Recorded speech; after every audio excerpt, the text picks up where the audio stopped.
The Weedsman Podcast. ChristopherMedia.net. When was the last time you found a professional look that fits so well you felt like you could take on anything? Indochino believes you shouldn't fit your clothes, they should fit you, your body, personality, and style.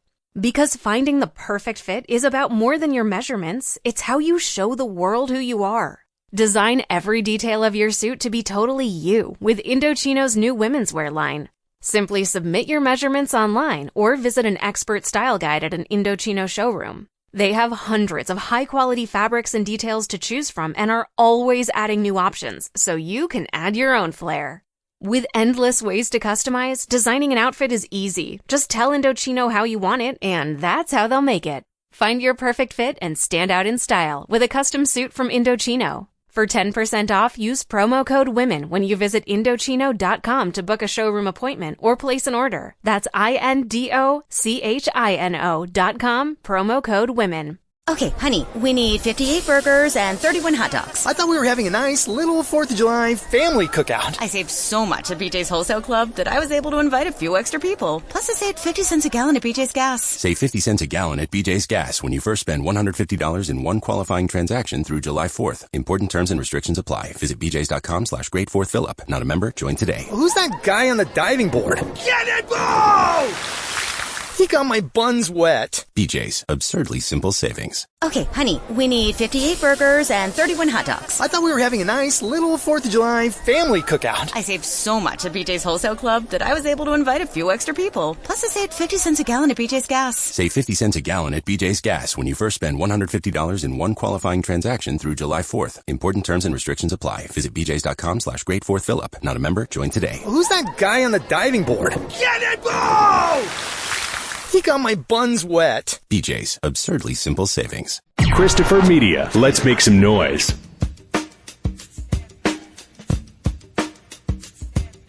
From Asthma Core Studios near Detroit, Michigan. Oh, man. It's the Weedsman Podcast. I have no idea what's going on. And now, you have smoked yourself retarded. Here are the Weedsmen. You want to get high? Welcome back to the Weedsman Podcast. I'm Chris. I'm Aaron. Welcome back, Podcast Nation. Welcome back, people all over the planet. Yeah, it's true. We're worldwide. We're like Pitbull. Podcasts don't have borders. Right? There are barriers, though. Like, you have to know English. Oh, you have to know your... Oh, no, you have to know your native language. Yeah. You don't have to... No, I'm saying to listen to it. That's true. That's true. You have to understand English to listen to us. Yeah. So, sorry, all you non-English speakers. Catch up. Catch up to the rest of the world. Right? It's a hazy one out there. If you're anywhere in the Midwest, apparently. I did notice that today. Like the last few weeks, people have been like, "Oh, it's crazy." I'm like, I work outside all day. No, it's fucking not. I don't know what they're talking about. Today, I was like, I looked outside and I was like, "Is something on fire?" Yeah. Turns out, yes. Turns out, Canada is on fire. Yeah. Quebec. Thanks a fucking lot, Canada. Blow it out the other window, damn it. Right? Well, I guess I guess it's in Quebec and we're just in the right spot. They say, I don't know if Chicago is being hit harder than we are in the Detroit area. Saw but so many news stories that Chicago, Detroit, St. Louis right now all have like the worst quality in the world. I've seen pictures of Beijing. That's fucked up. It's thrilling for people like me and many Detroiters who have asthma. They finally took down the incinerator. There was a huge incinerator downtown where they burned, I was going to say the majority of the trash, but I don't even know how much. But they burned a lot of trash in Detroit. That's what they've traditionally done until just it was like a week ago that they tore down the incinerator. Well, where's it going now? I don't know. They probably ship it out of state and stuff it in a hole in fucking Iowa. Dump it in the river? Yeah. Send it to Springfield. All right. Let's put it on a barge. Hope it eventually gets to the ocean. But, yeah. What was it? Oh, the incinerator. Yeah. I, lived within, probably a mile of that incinerator all over Detroit. And I had childhood asthma. I'm sure that was good for you. But I think it came back. I outgrew my my asthma, my allergy triggered asthma, and then when I moved to the city, it came back. So, all that to say, guess what? I'm moving back to Detroit. I missed it so much. Go back.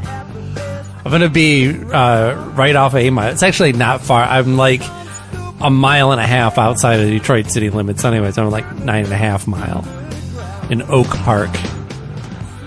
But, yeah. In the Midwest. Yeah. Going back to the stinky city. It's actually a pretty nice neighborhood that we're in. It's called Green Acres. I know the TV show. Yeah, it's a place to be. It's a cozy little neighborhood in Detroit. I know there's some neighborhoods where white people lived in Detroit. It's I know the ones on the east side are over. Yeah. It's right around the block from Baker's Keyboard Lounge, which is like an historic jazz lounge. Is. Where no doubt many famous jazz players have played. I would name some. I could name jazz players, but I'm like, I don't know for a fact any of them played there or anything. Right. But I'm sure making shit up. But lots of famous jazz people have played there. I know that. They probably all they snap their fingers instead of clap. They still do that at the jazz clubs. Or is that just a beatnik thing? It is the beatnik thing. Yeah. I think beatnik was both good and bad for jazz. Like it probably, I didn't live at the time, but it seems like it was the thing that brought jazz to the forefront as a popular music. Well, beatniks? I don't know. Beatniks were in the 50s. Jazz was more the 20s through the 40s. Right. Well, yeah. Right. No. So I guess I was thinking that more of like traditional music, but yeah, that is jazz. You're right. But, and it was the popular music of the time. Mm-hmm. I guess what I was saying is at the time around the beatniks, it was less so popular, right? You have more like Lawrence Welk shit coming in and shit like that or whatever. We have the doo-wop groups showing up. Yeah, early rock and stuff like that. And the beatniks with their bop music, their crazy jazz, like that probably, brought it more as like an idea of a lasting form of music. Like you don't know if music is going to continue. Not all of it does. Jazz is called the one true American art form. Yeah. So who's played at Baker's? Louis Armstrong, Pat Metheny, John Coltrane, Nina Simone, Nat King Cole, Miles Davis. Yeah. You don't have to know jack shit about jazz and you can go, oh yeah, I know those are real fucking artists. It opened in 1934 as a sandwich shop. Oh, really? There you go. So 1934, yeah, where that would still be in the period where jazz is like popular music. Like 89 years? I don't know. I'm very much, I don't know what you want to say, like an amateur when it comes to jazz. Like I very much appreciate it. There's jazz records that I own and love to listen to. But I don't dive deep. I skim the surface. Oh, I dove deep. Yeah. Oh, I did it all in high school and college. Like certain artists, like Miles Davis, I've listened to a ton of, or I was exposed to so much Monk. Just from the fake books, just knowing. Right. I was going to say with your background, like you can't escape that music. Yeah, and I love the traditional stuff. Yeah, I love it. I love like this right here, the fucking piano, drums, a horn. Like a simple quartet or quintet. Yeah. Something doing chord changes. Yeah. And what's funny is my uncle loves what I call the dentist office shit. To him, this is like old fogey jazz. Yeah. He loves the smooth jazz. It's like, I was listening to Penn Jillette has been on like a European vacation or like tour or something like that. And he's running bank shows of his podcast. And some of them are just him on other people's podcasts. And he replayed his last Adam Carolla appearance. And that's where Adam tells the story about, who was it? I think it was his now ex-wife's father. Oh yeah. I know this. Yeah. They're talking about, I don't know how they got on top of music or whatever, art. And what was it? He said that he loved jazz and And comedy, yes. Jazz and comedy, those were the two things. And I'd be like, yeah. And Adam Kroll. Same thing as Adam, I'd be like, all right. Yeah, like, oh, brothers. Yeah, I love jazz and comedy. And he goes, yeah, that's right. Gallagher and Dixieland Jazz. Yeah, Dixieland. Which, I don't know if you've probably heard the Penn, but Penn, like, he's told that many times, but Penn just fucking lost it. That joke was, like, made for Penn Jillette. Because, like, this is traditional jazz. Yeah. All right, this Coltrane, it's classic. Yeah, this is not only what you would think of, what people would think of when they think of jazz. And this is fucking Dixieland jazz. Yeah, here, I'll just... Radio Dixieland Jazz. I'm sure the first thing that comes up will fit the bill nicely. No, this is Autumn Leaves by Chet Baker. This is fucking classic. This is not Dixieland Jazz. Oh, shitty. Here. I mean, no, not the music. I like Chet Baker. Yeah.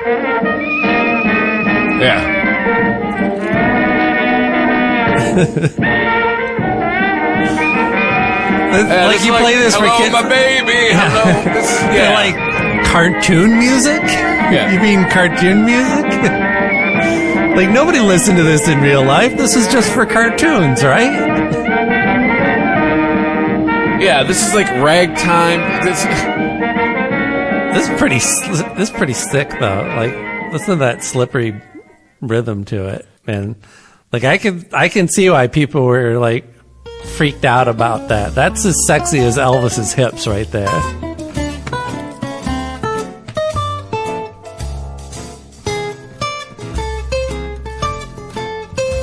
Like, here's a Dixieland Jazz playlist. Woody Allen's band, right? They did like Dixieland shit. Yeah. Here you go.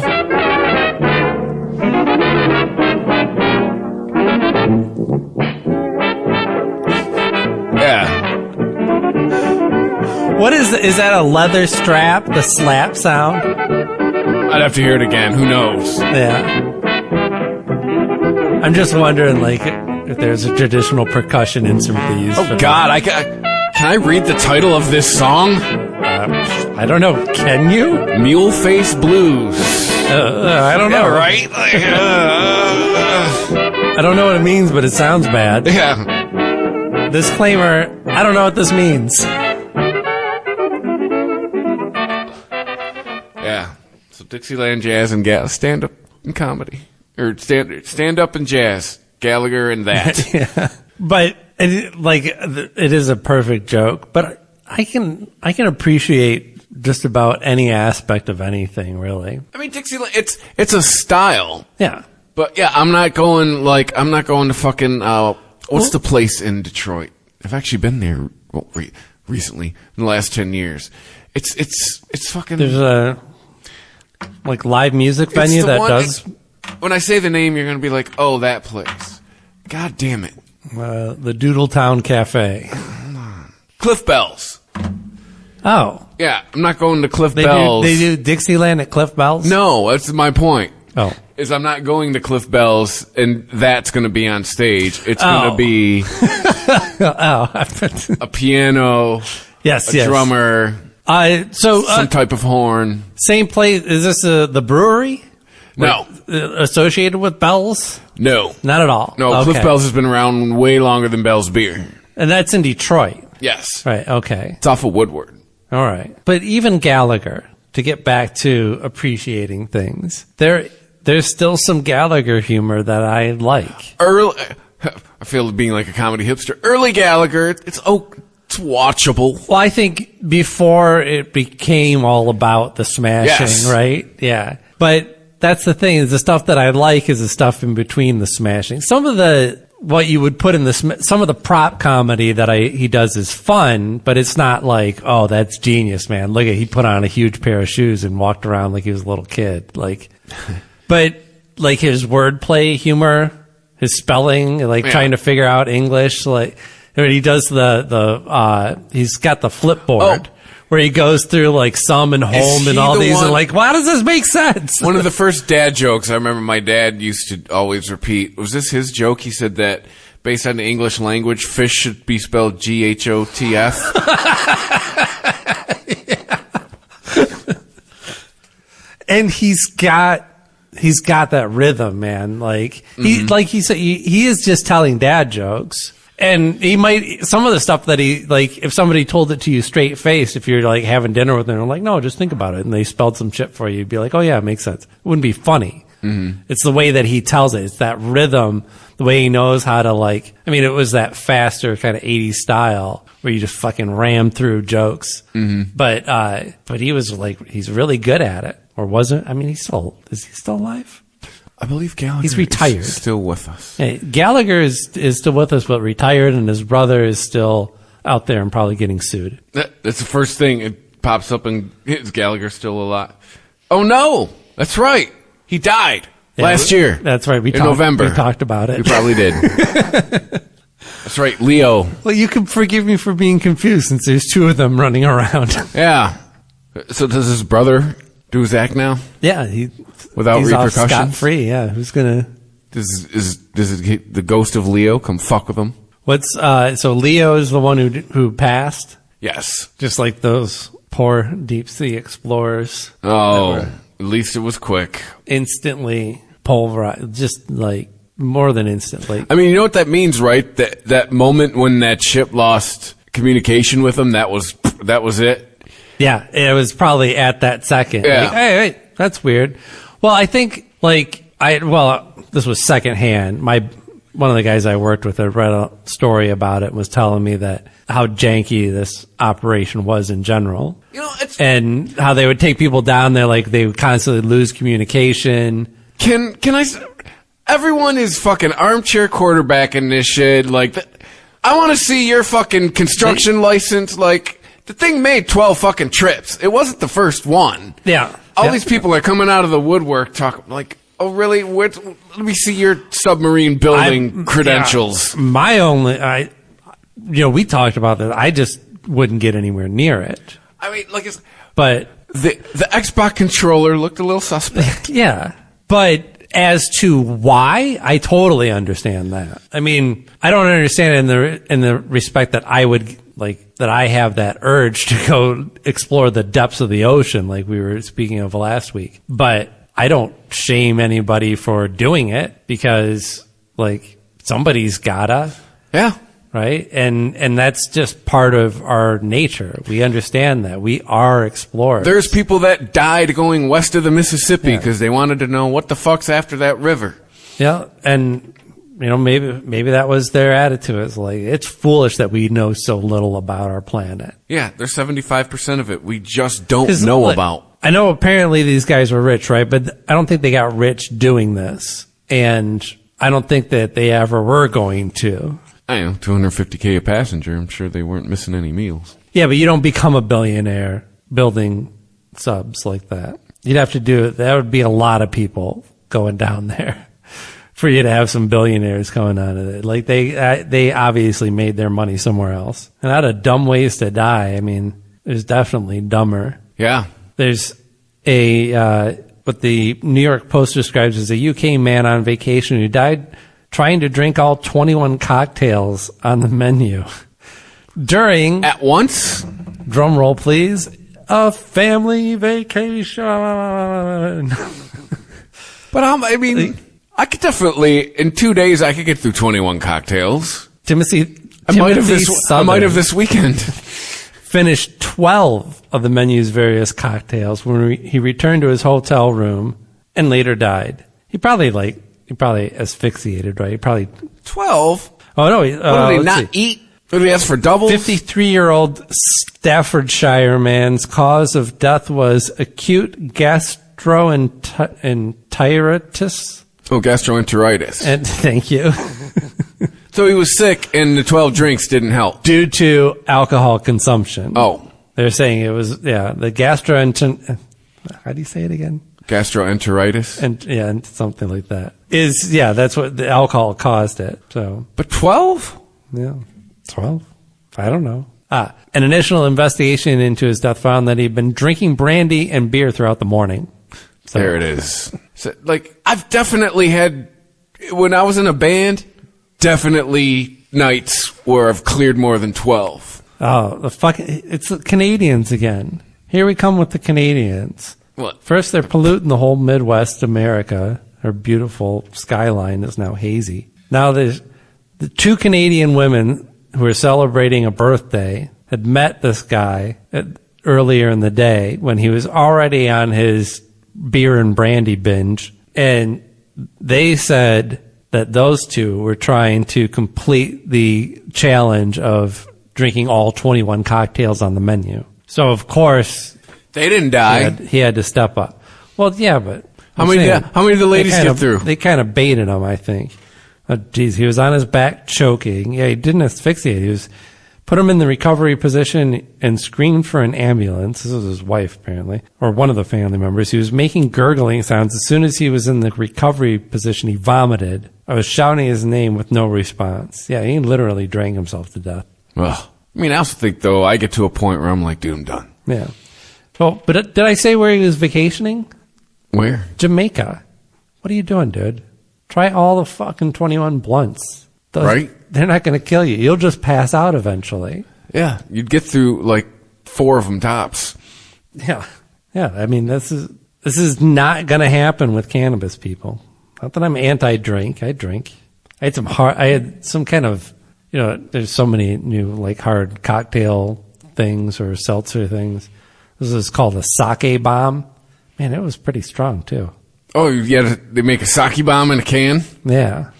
Why? Well, I don't know if it's is sake bomb a drink? Yes. Yeah, I don't know if it's the exact same thing. That's what it was called, the sake bomb. It packs a little bit of a punch, much like these joints that we're smoking. What are these called again? Muhammad's? Is this a local brand or? I don't know. Yeah. This is actually I enjoyed the infused that we smoked a couple times. I did too. But for general smoking pleasure, I like these better with the traditional taste. I don't think this is infused with anything. It just tastes like a more traditional joint. It's just rolled in keef. And what does it say on the jar here? Indoor flower plus keef plus muha sauce and diamonds. So that's the added magic to this is essentially a concentrate that they've added to it. So I don't know how that's, I guess infused is they spray it or something like that and then dry it out again. Whereas this is probably just rolled in it. Although with the infused ones, they must be injecting some flavor in there too. Because that like fruity flavor comes from something. And it's not any of the cannabis. Because it's not like fruity, like, oh yeah, I can taste some blueberry in this. It's like, whoa, this is like, tastes like Kool-Aid. It's semen.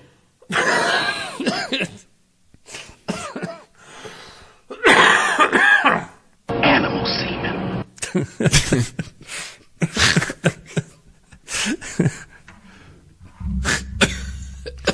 I've been trying to watch It's Always Sunny in Philadelphia again. I think I just have to skip season 1. I don't think, not because it's not funny, but they haven't figured out the show quite yet. Like, I see commercials for it, and I'm like, man, that show seems really funny. Like, that's my thing with new shows. Yeah. Is if you watch any good show, it doesn't get good. They don't really start getting in their groove until, like, season 3. Yes and no. So, like, I think when we're talking shows that are structured like traditional network shows are, yeah, I agree with you. I think other shows seem to be different. Like, there's a lot of shows that come in really strong with a great first season and then don't know exactly where to go with it. I think The Righteous Gemstones, honestly, is that. They had an idea for a really great first season, and I like how they've built on it in general, but it just doesn't have the same feel to it. It's just, because you have to, like, heighten everything, each season you can't just repeat it, you have to build on it, right?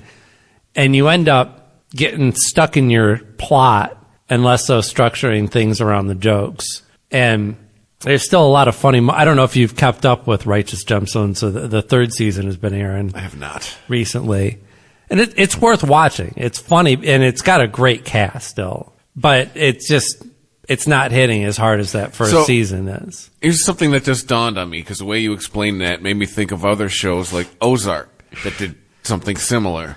Yeah. From what I've heard about Ted Lasso, kind of the same thing. Like, first season really good, second season good, third season kind of eh.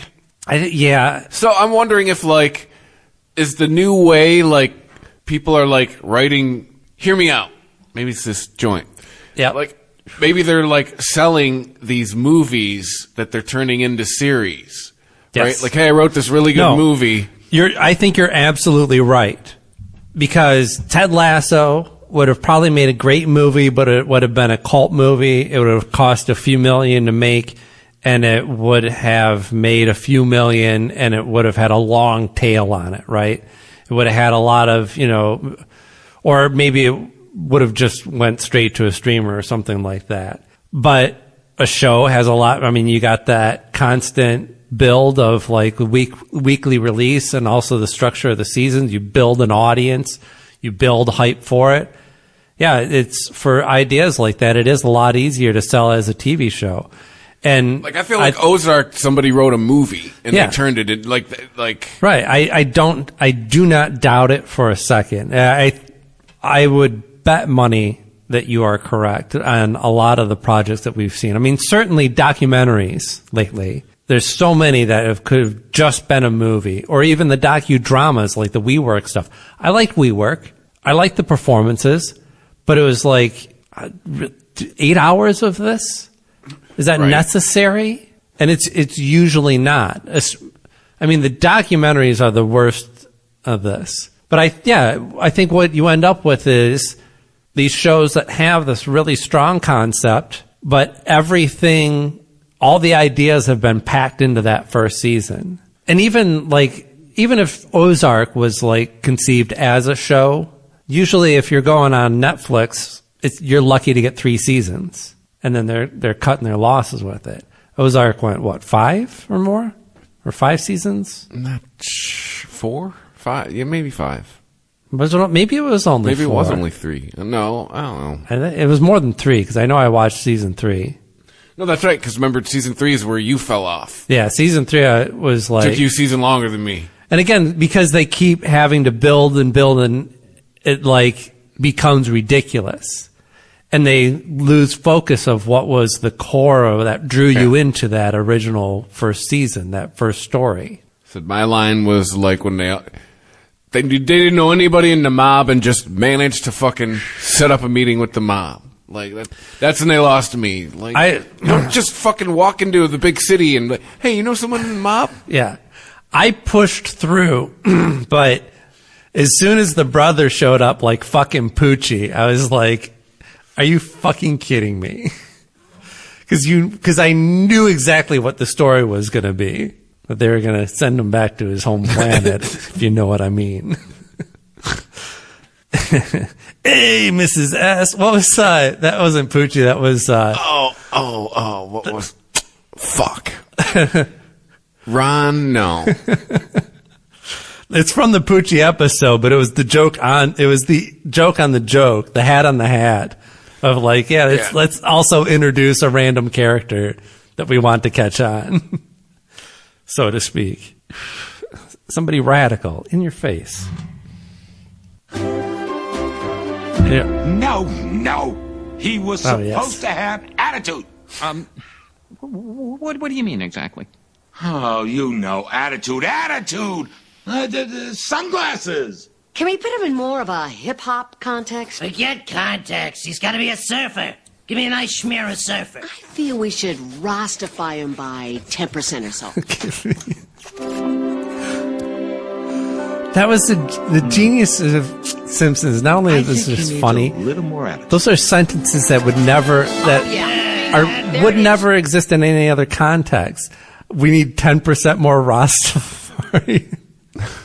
Or give me a nice smear of surfer. That is not only a great joke, but just a genius sentence that like can only exist in that context. Here you go. Well, look who's here. Hi, Poochie. You look like you've got something to say. Do you? Yes, I certainly do. I have to go now. My planet needs me. It's the what's his name does the overdub on it, the head of the studio. Is it Poochie died on the way back to his home planet, written in red magic marker? They didn't even pay the animators. They just threw in a card. Trying to find when Poochie made his... I think I got it. Ed bark. Yeah. Ed bark. Woof, woof, woof.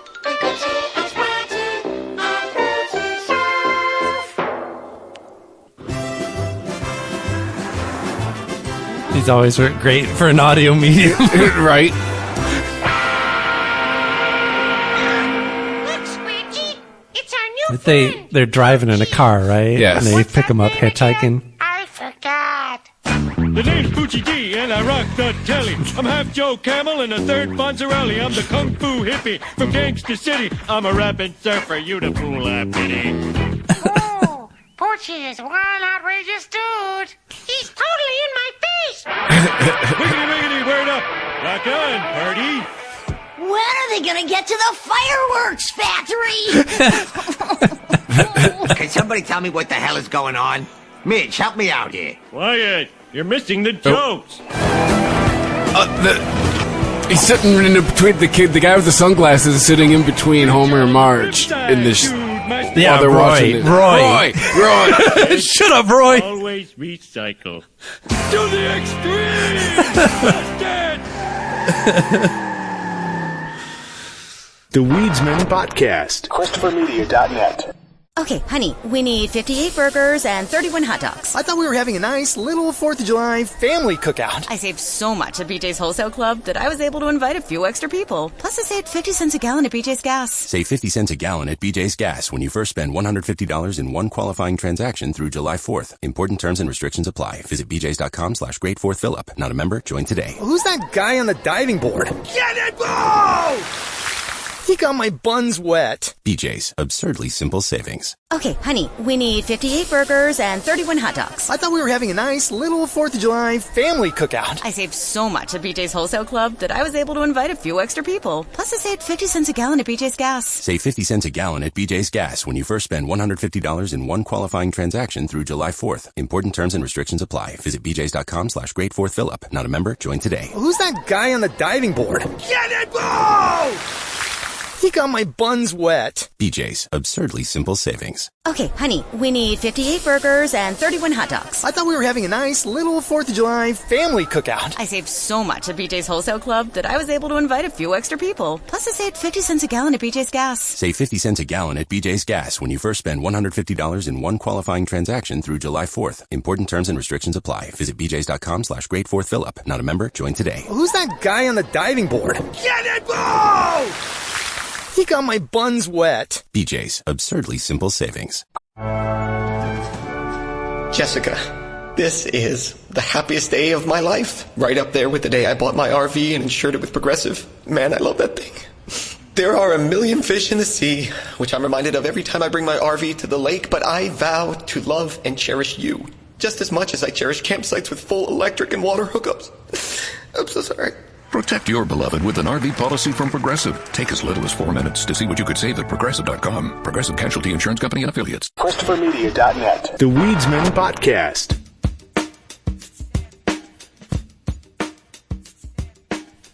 Speaking of animated, the creators of the second longest running animated show, Trey Parker and Matt Stone, remember they bought Casa Bonita? Mm-hmm. Which is a real place in Lakewood, Colorado. Oh, I went there. Yeah, when I went on my Colorado trip. You were actually visited. I was wildly underwhelmed. You made the trip to Casa, as they say. As one does, yes. You made the pilgrimage, right? It just happened to be by where I was staying. I was like, hey, it's Casa Bonita. I'll go there. Yeah.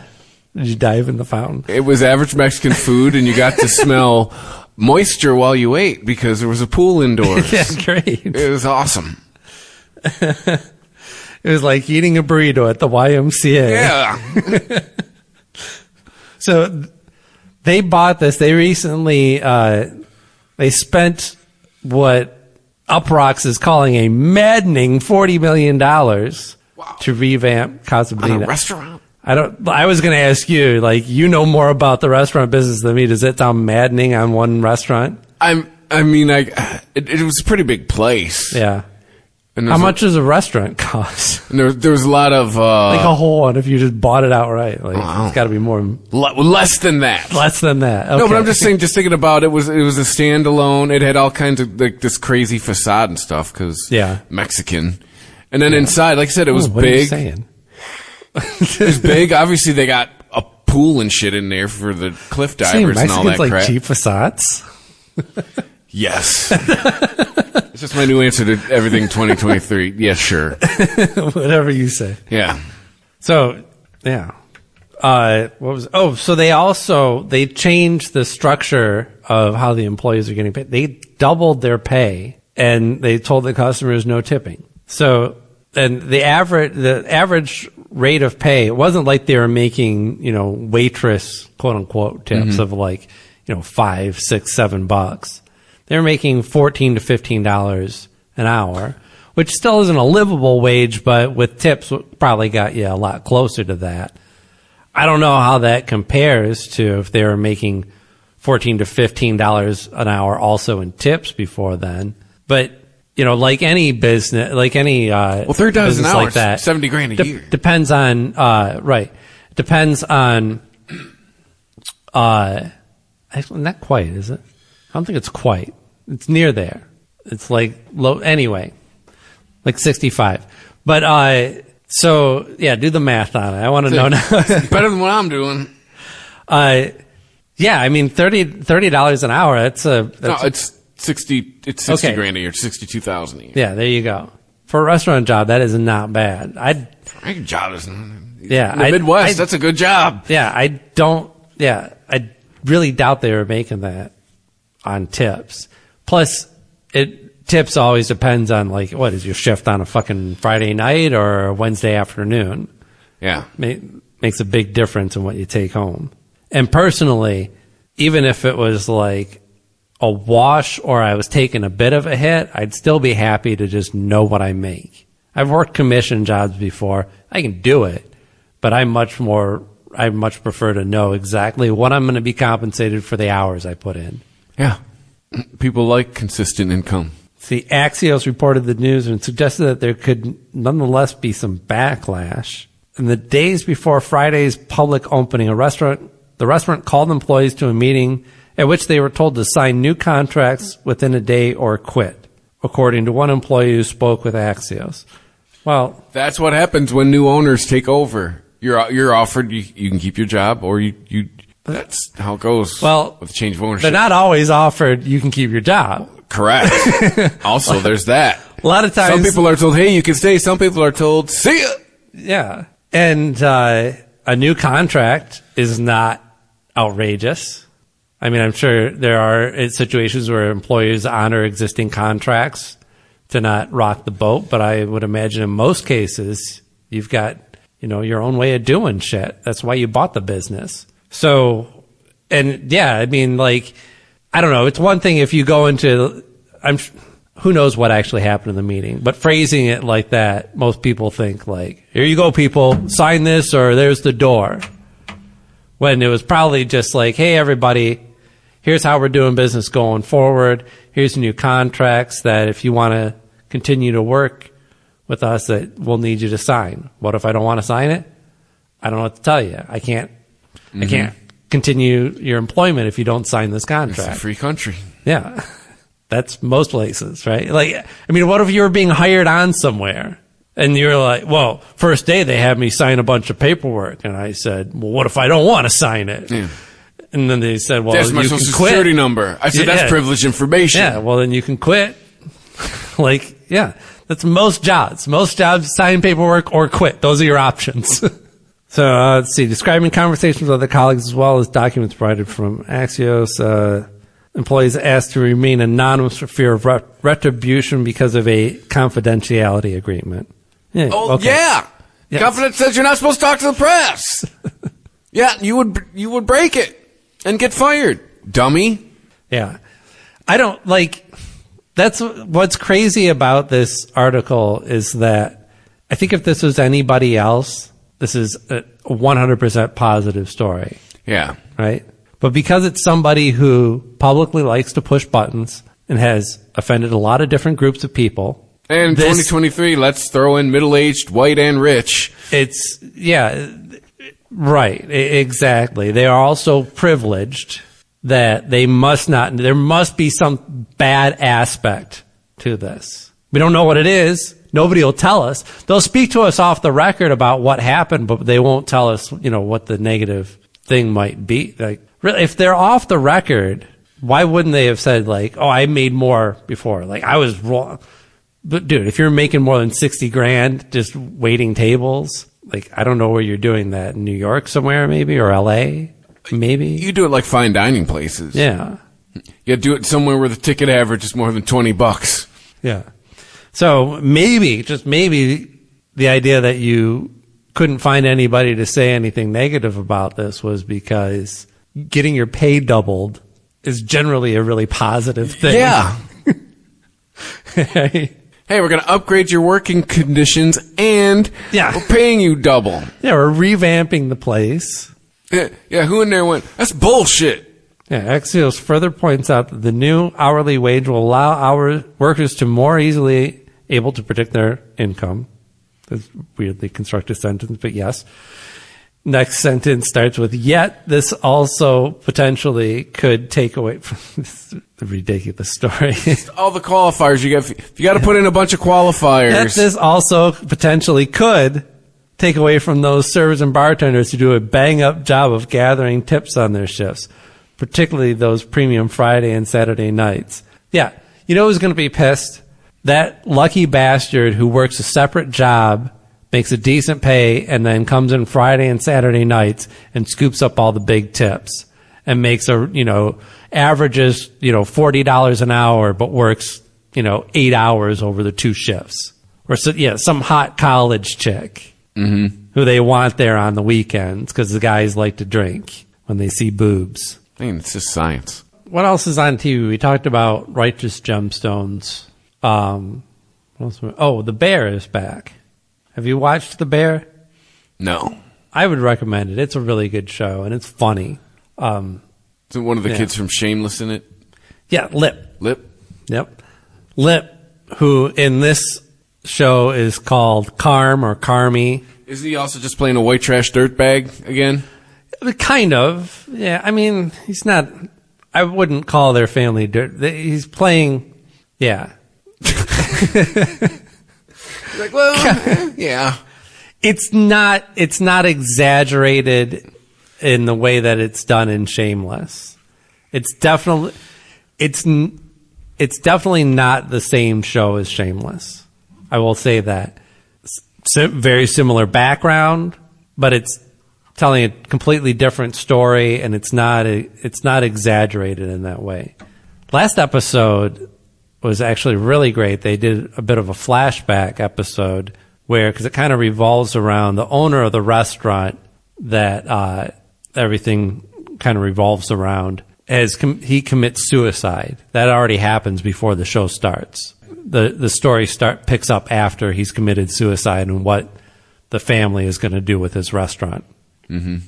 So they go back to before the suicide, and they've shown us flashbacks of that before. What is his name? The actor's name? Well, I'll just call him Lip from Shameless, right? It's Lip's brother. He's played by John Bernthal, the Punisher, the Walking Dead. Sure, I know if I saw him. Yeah, big guy, looks like a fucking Marine, big square head, jug ears, but great fucking actor, like just phenomenal. And he's in it because he's still alive in this flashback, obviously. My brain is shot right now. I can't. True Lies. Tom Arnold. Trading Places. Jamie Lee Curtis. Thank you. Jamie Lee Curtis plays the mother. She guests on that episode. We're going to do this again. Mr. Show. David Cross. Bob Odenkirk. He plays like not like I think the father's gone. He plays like an uncle or some weird family friend or something like that. Who else was in it? Oh, really tall, lanky comedian that wrote for SNL. Described like 24 dudes. I know, right? But he's the really funny one who actually knows how to do stand-up. Fred Wolf? No. He's had TV shows, but none of them are like really successful. Pete Davidson? No. No, really good at stand-up though. What the fuck is his name? Kevin Nealon? No. I don't know. God, this is going to drive me crazy now. Tracy Morgan? No. Eddie Murphy? No. Stop. No, he's a white dude. Steve Martin? I'm trying to think of Chevy Chase. John Mulaney. Ah. And actually looking at, so I just Googled SNL writers and just looked at the lineup and knew that like he would be somewhere in there. And, you know, this is all like really funny people, certainly. But no, oh, hi, Kat. Getting up on the table. John Mulaney's like the only one of these people that I would be like, no, they're a great stand-up. They're all great comics. Oh, David Spade would be the next closest to a great stand-up. And even he is like, he's funny, but he's like, I'll tell some stories and make some sound effects and like, you know. He's better off the cuff. Yeah, I think so too. I think he's really funny on his podcast. Him and Carvey are like great together. I can't believe I haven't given that a listen I think yet. John Mulaney's like he's like the one SNL writer who was, I don't know if he like just had it in him already or if he was just like, no, I'm going to be a good fucking stand-up. And actually, you know, not just go up there and ham it up on stage and everybody shows up because I was on SNL or whatever. Well, he was never like on SNL. No. He was behind the scenes, which is like crazy, right? The guy's like ridiculously good looking. He's tall. Was he like too tall and too good looking to be on screen on SNL? Maybe he just didn't want to perform. Like he didn't have a gimmick? There's a lot of head writers who didn't perform. Yeah, maybe he's just not interested in sketch comedy from that aspect. Mm-hmm. Smigel didn't really perform. Yeah, that's true. Yeah. Didn't want to get on, but put a puppet on his hand, it'll do fucking anything. Oh, man. He will say and do anything, but doesn't want to be on screen. Remember when Triumph had a TV show? Yeah. I had the Triumph album. Was Triumph? Was Jack McBrayer? I was all in on Triumph. Yeah. I'm all in on Smigel. I think now looking back on it, I think that the him and Eminem thing was a bit. Oh yeah, I believe so. Yeah. Because Eminem can actually act. Yeah. Right, he can. Have we talked about this on Conan O'Brien's podcast? He brought on Dana Carvey, Kevin Nealon, and Robert Smigel. All of a sudden, I'm a wordsmith of these names. Like on my recall.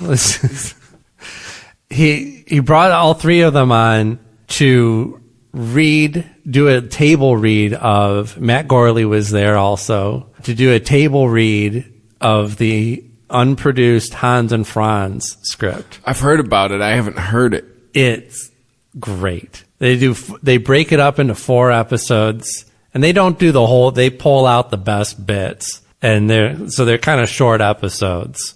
They're like, half-hour episodes, but they're great. Just not only, who knows if the movie, like when you picture it in your head, you're like, I could picture this being really funny, but also this could like be just unwatchable. Right. Which most movies that spun out of SNL, right?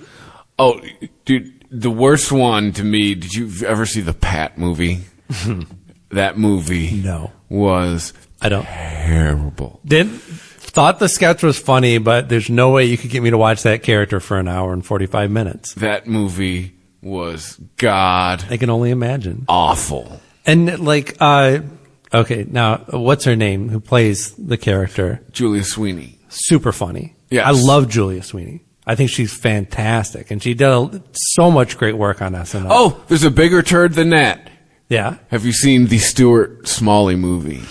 Again, like, saves the world. Al Franken is great. He's both writer and performer on SNL. But yeah, like it's like they struck gold with Wayne's World and they tried to milk it for like the next 5 years. Yeah. And no, I mean, yeah. They got lucky again with Austin Powers, but that wasn't even SNL bit. Fucking Lauren was like, "You get a movie, and you get a movie, and you get a movie. Yeah, you get a movie." So we'll do a movie. All the turds they released, and they said no to this Hans and Franz movie. Yeah. Well, I think it probably hit after, like, you know, would have had Kevin Nealon and Dana Carvey in it. Like, if it was ready to go hot on the heels of Wayne's World, then it probably would have got made. But, you know, one of those others that you mentioned got made first, and they were like, scrap it. Oh, but what's great about it is that it seemed like it was in the bag as far as getting made, because they actually got Arnold to be in it. Now, they didn't shoot anything, but they got him the script. He thought it was funny. If the movie was made, Arnold would have been in it. And they're supposed to be his cousins. So they like go to Hollywood, meet up with them. They have their adventure. For me to poop on. This is a Triumph, by the way. Glossed over that. There's a Triumph album. Yeah. Yeah, it was well, I'm trying to remember. Doesn't surprise me. It was a double CD. And I think he does songs on one, and maybe the extra disc maybe it wasn't a CD, it was a DVD of... I think it was a live performance thing that he did. The show has been a little randy up to now, a little dirty, little filthy. I just want to apologize because it's about to get worse.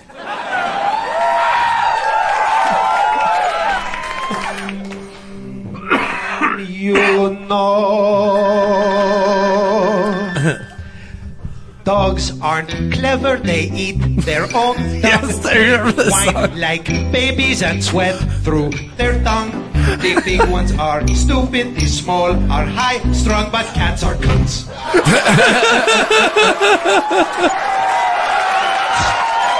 I love it.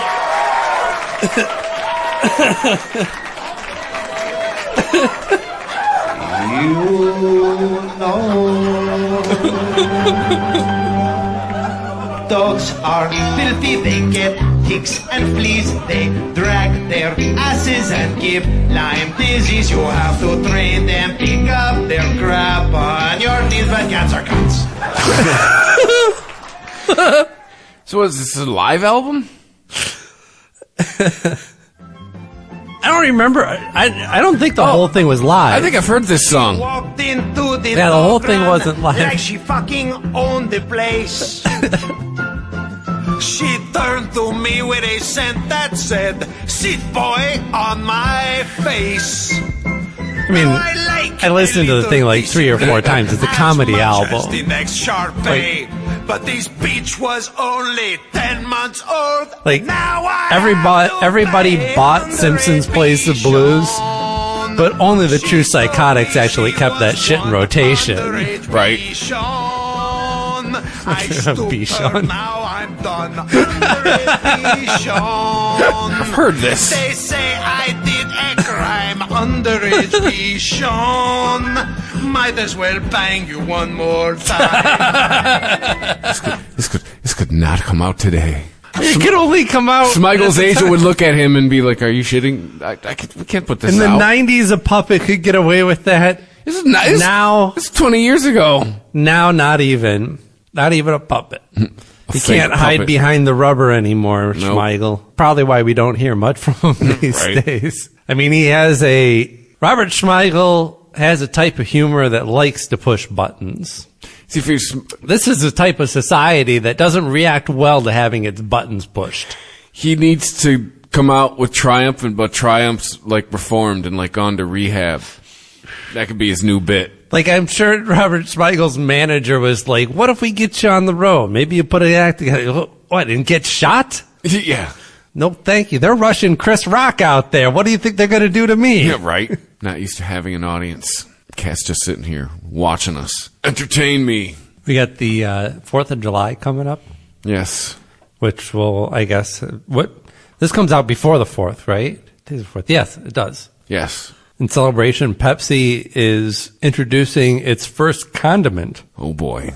A cola-infused condiment for 4th of July. What could it possibly What does that be? have to... Pepsi Cola Chup. Excuse me, I just threw up a little in my mouth. Why? Pepsi Cola Chup. Cola-flavored ketchup, because... I'm guessing that's what it is. Let's see. Carrying a sweet but tangy taste, the concoction will be... I don't care where it's going to be available. And it's going to be available here in Detroit. They have a partnership with the Tigers, the Twins, the Diamondbacks, and the Yankees. No, so you can't get at the stores, you get at the ballpark. Yeah. But what is it? They teamed up with Joey Chestnut for it. No, so they're serious about ketchup. Because if you're serious about ketchup, actually, Joey Chestnut doesn't eat ketchup. No, just dips them in water and fucking eats them. Yeah. But when you say the name Joey Chestnut, you do think hot dogs. Yeah. And all things associated. Yep, that's a direct link that most people would make. Yes. It seems logical. Joey Chestnut, hot dogs, ketchup. Remember when Homer has the eating contest with the trucker? And Marge is like, don't fill up on bread. The trucker starts going to town on the steak immediately, and Homer's buttering up a bun. He's like, oh, right. Right. But I still don't know. Yeah. I feel like Ren. What is it, man? What is cola shit? Exactly. Like, what you're saying makes sense. I know that you've mashed up, you've done a portmanteau of cola and ketchup, and we get that, Pepsi and hot dogs, this is a thing that kind of seems to go together. But why do we need why did Pepsi and the condiment? Does it fizz? Or does it? I don't know if I want shit fizzing on my hot dog, man. Topping promises to wed the sweet citrus notes of Pepsi. Excuse me, are we drinking the same note? Are we drinking the same drink? Citrus notes in Pepsi with the tanginess of ketchup. Ketchup is sweet enough as it is, right? Ketchup is mostly sugar. Is this shit brown? They don't have a picture of it, and I think that's why, because I think it's brown. Like you're smearing shit on your hot dog? Yeah. Can I get some cold brown on my dog? Give me one dog with cold brown. What's that? The Pepsi ketchup. About 150 million hot dogs are eaten on the holiday. It's a lot of processed meat. An amount that would stretch from Washington, D.C. to Los Angeles 5 times over. It would be like an intestine running through the nation. It's a lot of meat byproduct. A lot of nitrates, right? Your cat is just staring me down. Yeah. What? You're in her seat. Hey, kitty. It's yeah. You guys done yet? Yeah. Are we done yet? Are we there yet? All right, one last story. I just love this headline. Janitor heard, quote, annoying alarms and turned off freezer, ruining 20 years of school research worth $1 million. Works at a university. He turned off a freezer after hearing multiple annoying alarms. It sounds like the beginning of a superhero origin story. Yeah. I thought this sounded like it happened in Futurama. Right. It's Fry. Contained over 20 years of research, including cell cultures and samples. Oops! To which small temperature fluctuations of 3 degrees would cause catastrophic damage. Yeah. Killing them. Yeah, so it's not a very good alarm if it turns off when you unplug the fridge, right? I imagine the alarm is saying the temperature is too low. Or too high. Or too high, yeah, maybe. Yeah, you're right. It would be They had too cancer high. figured out, and this guy fucked it all up. Oh, we had the cure for cancer figured out till Bob over here. College does not believe the janitor is at fault, but instead blames the company who was supposed to have trained him properly. That's good. Alarms would sound at the temperature increased so it needed to be kept at negative 80 degrees Celsius. That seems pretty cold. If it increased to negative 78 or decreased to negative 82, it would go off. Does it say what type of research he killed? Just a lot of cells. It didn't say what they were doing with it. Probably all kinds of shit, right? It's just generally that's where they were keeping all their tissue samples for whatever purposes. Though, it did have apparently a big sign on it that said in capital letters, "This freezer is beeping as it is under repair. Please do not move or unplug it. no cleaning required in this area. You can press the alarm/test mute button for 5 to 10 seconds if you would like to mute the sound. But yeah, apparently he never got around where the... Apparently this guy said, fuck this, turn it off. I think that's where they were probably keeping Walt Disney's head. Damn it. When did he die? That was in like the 80s, wasn't it? That was more than 20 years ago. It was 4th of July. We can't go yet. Hold your hand, Chico. Okay, come on. What? Oh my. Hey, hold on. We're going to let off some fireworks? Oh. 2 cars come.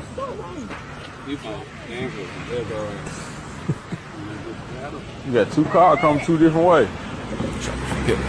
You'll know in a second. Oh, I know. I know what's coming.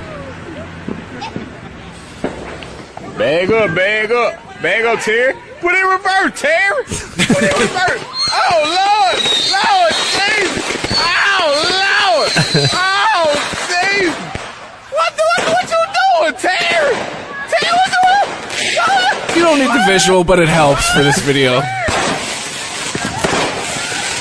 Dude in a wheelchair, right? Motorized wheelchair, lighting fireworks. That's how he was telling to put it in reverse.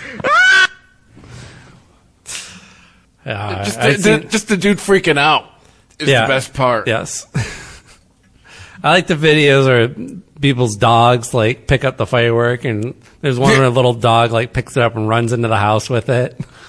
And he does it twice. They like grab it away from him, they throw it outside, the dog runs after it and runs it back into the house.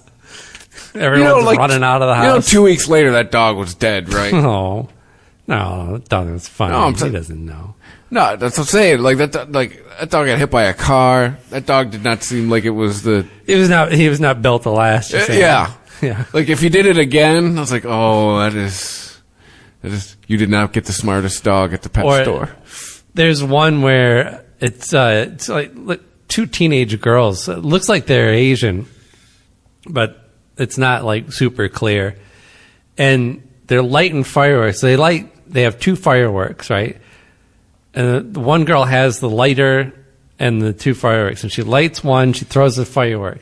She lights the other one, and then because she's now has the lighter in the hand where she had the firework, she throws the lighter and then like puts her hands up to her head to like cover her ears and run away. And the other girl is like chasing her, like trying to grab her hand away from her ear because she's holding on to the lit firework now. She like lights a firework, puts it up to her ear and runs away. And she's like, has to wrench it out of her hand and like chuck the firework before it goes off. And just anyone can buy these things. Yes. They're on every corner right now. I think there's still states where it's illegal, but yeah, not here anymore. You can buy any size. You can buy them all, pack them all together, put them in one fire pit and light them all at the same time. It's all legal. Yeah. There's nothing illegal about what I just said. Yeah. Yep. No one's got to supervise I don't recommend it, but because America. Good luck out there, people. Hold on to your digits. They don't grow back. Yeah, hopefully you join us next week with all of the fingers they're and toes. They're getting good at putting them back on, but you kind of have to have a clean cut. Like, exploding them isn't going to help. Yeah. That finger's gone. So hopefully next week you're back with all of your fingers and all of your toes, all of your appendages.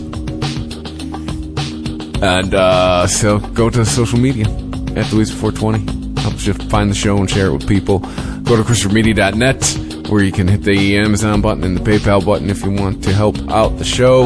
And wherever you listen to the show, if you can rate us and review us, we would appreciate it because it helps other people find us. And now we are on YouTube Music as well. So add another list to we're on so many platforms, some I didn't even know.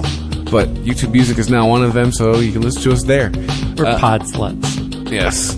We give it away for free. We'll go on any platform. Yeah, we give it away for free to everybody. We're just trying to spread the message. Yeah, that's what we're spreading. The message. The message. Stay high. Stay high.